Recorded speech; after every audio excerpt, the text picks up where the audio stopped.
Digital যুগে বর্তমান সময়ে নানাভাবে প্রতারণার শিকার হচ্ছেন মানুষ। সাধারণ মানুষ থেকে শুরু করে বিনোদন জগতের তারকারও এর ব্যতিক্রম নয়। এসবের ভুক্তভোগী কম বেশি বিভিন্ন শ্রেণী পেশার মানুষ। বিশেষ করে সামাজিক যোগাযোগ মাধ্যম অনলাইনে কেনাকাটার ক্ষেত্রে নানাভাবে প্রতারিত হওয়ার ঘটনা প্রতিনিয়তই ঘটছে। এবার সেই প্রতারণার শিকার হলেন বর্ষীয়ান অভিনেতা আফজাল হোসেন। সামাজিক যোগাযোগ মাধ্যম ফেসবুকে তেমনই একটি ঘটনা তুলে ধরলেন অভিনেতা। অনলাইন থেকে কেনাকাটা করতে গিয়ে তৃতীয়বারের মতো প্রতারণার শিকার হলেন তিনি। বিষয়টি নিয়ে চরম ক্ষুব্ধ বিরক্ত প্রকাশ করলেন এই অভিনেতা।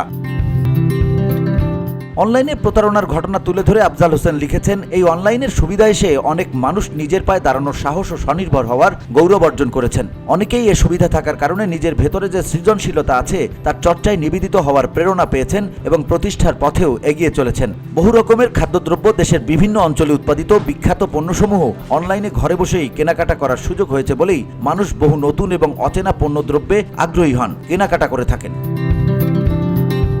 তিনি বলেন, ভেবে দেখুন, সবাই কিন্তু গুরুত্ব দিয়ে পণ্য ও প্রতিষ্ঠানের প্রতি বিশ্বাস স্থাপনের চেষ্টা করে থাকেন। সবাই জানেন ও মানেন, বিশ্বাসী করে তুলতে না পারলে ক্রেতা অনলাইনে কেনাকাটা করতে চাইবেন না।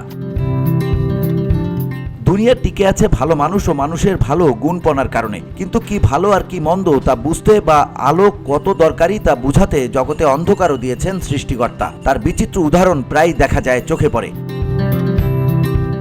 আফজাল হোসেন আরও বলেন, আজ নিয়ে অনলাইন কেনাকাটায় আমি 3 বার দারুণভাবে ঠকেছি। প্রথমবার একটা ছোট্ট বেডসাইড টেবিল কিনে একদিনও ব্যবহার করতে পারিনি। দ্বিতীয়বার ঠকেছি মোবাইল ফোনের চার্জার কেবল কিনে, তা একবারও ব্যবহার করা যায়নি। যোগাযোগ করলে তারা বদলে দেবে বলেছিল, কিন্তু শেষ পর্যন্ত দেয়নি এবং পরে আর যোগাযোগও করা হয়নি। কিছুদিন পর লক্ষ্য করেছি এরা 2-3টি পেজ খুলে একই পণ্য বিক্রি করে থাকে। তার মানে তারা আগে থেকেই জানে একবার পণ্যটি কেউ কিনলে পরে একই ঠিকানা থেকে খারাপ পণ্যটি কিনবে না। এরকম মনোভাব থাকা মানে অসাধুতা।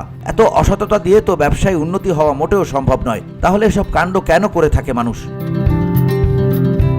সম্প্রতি ঘটে যাওয়া অভিজ্ঞতা তুলে ধরে অভিনেতা লিখেছেন, আজ সকালে মনে হলো কেউ আমার কান মলে দিয়েছে। মনে হলো অকারণেই 2-3টে থাপ্পড় খেলাম। আমি ছবি আঁকি। রঙের টিউব, কৌটা রাখার জন্য চাকা লাগানো ট্রলি প্যাক কেনা হয়েছিল দোকান থেকে। 2টো ছিল, আর একটা হলে ভালো হতো মনে করে ফেসবুকে বিজ্ঞাপন দেখে অনলাইনে অর্ডার দিয়ে ফেলি। গতকাল সেটি বাসায় আসে। আজ সকালে বাক্সটা খুলেই হা হয়ে যাই। এত খারাপ মানের সেটি মনে হচ্ছে ব্যবহার না করে ফেলে দিতে পারলেই ভালো। VOD Bangla news desk.